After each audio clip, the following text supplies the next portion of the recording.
नमस्कार दोस्तों, स्वागत है आपके अपने चैनल प्रभा प्रोजेक्ट्स में।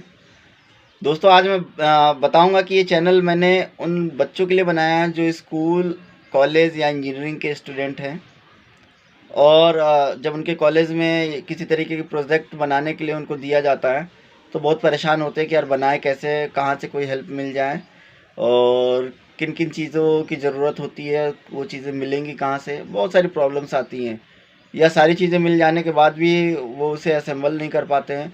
तो इस तरीके के छात्रों के लिए चैनल बनाया है मैंने, और वो जो अपना प्रोजेक्ट बनवाना चाहते हैं हम उनको प्रोजेक्ट बना करके भी देते हैं, चाहे वो इंजीनियरिंग के स्टूडेंट हों, कॉलेज लेवल के हों या स्कूल लेवल के हों।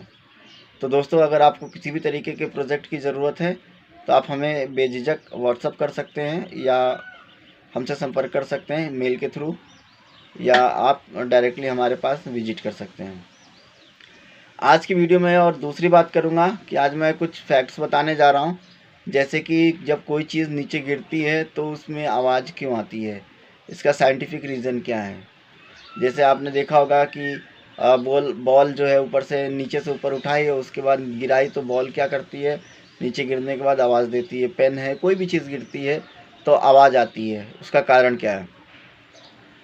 तो दोस्तों मैं बता दूं उसका रीज़न, बेसिक रीज़न ये है कि पृथ्वी हर चीज़ को अपनी ओर ग्रेविटेशनल फोर्स, गुरुत्वाकर्षण बल से अपनी ओर खींचती है। तो हम जब किसी भी चीज़ को नीचे से ऊपर उठाते हैं तो हमें गुरुत्वाकर्षण बल के विरुद्ध, मतलब ग्रेविटेशनल फोर्स के अपोजिट में वर्क करना पड़ता है। अपोजिट फोर्स लगाते हैं, हम वर्क डन करते हैं। तो जब हम उसे नीचे से ऊपर उठाते हैं तो फोर्स लगा के उठाते हैं तो वहाँ पे वर्क डन होता है। वर्क डन का मतलब हमने फोर्स लगाया और ऊपर उठाया, तो जितना ऊंचाई तक उठाते हैं वो डिस्प्लेसमेंट हो जाती है, और जो जितने फोर्स लगाते हैं हम वो हमारा फोर्स हो गया। फोर्स और डिस्प्लेसमेंट को जब मल्टीप्लाई कर देते हैं तो वर्क डन के इक्वल आ जाता है। इसका मतलब कि किसी भी चीज़ को जब हम नीचे से ऊपर उठाते हैं तो उसमें एक वर्क डन होता है, और वो वर्क डन उस पर्टिकुलर हाइट पर जा कर के, वो पर्टिकुलर ऊंचाई पर जा कर के उसके अंदर पोटेंशियल एनर्जी के फॉर्म में आ जाता है, या यूँ कह लीजिए स्थितिज ऊर्जा के रूप में बदल जाता है। तो अब उस चीज़ के अंदर स्थितिज ऊर्जा आ गई, पोटेंशियल एनर्जी आ गई उस हाइट पर।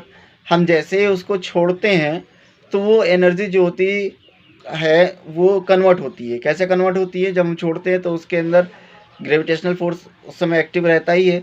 उस फोर्स की वजह से वो क्या होती है, नीचे आना स्टार्ट हो जाती है। तो अभी तक वो पोटेंशियल एनर्जी उसके अंदर थी, जब नीचे आती है तो उसके अंदर काइनेटिक एनर्जी में वो पोटेंशियल एनर्जी कन्वर्ट होने लगती है, और नीचे गिरते गिरते तक पूरी जो पोटेंशियल एनर्जी है वो टकराने से पहले तक काइनेटिक एनर्जी में कन्वर्ट होती है, और जैसे वो टकराती है, टकराने के बाद कुछ एनर्जी जो होती है वो साउंड में कन्वर्ट हो जाती है।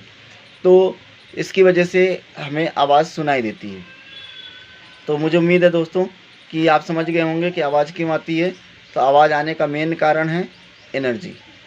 अगर दोस्तों वीडियो पसंद आया हो तो ज़रूर लाइक करें और शेयर करें। इसी के साथ नमस्कार।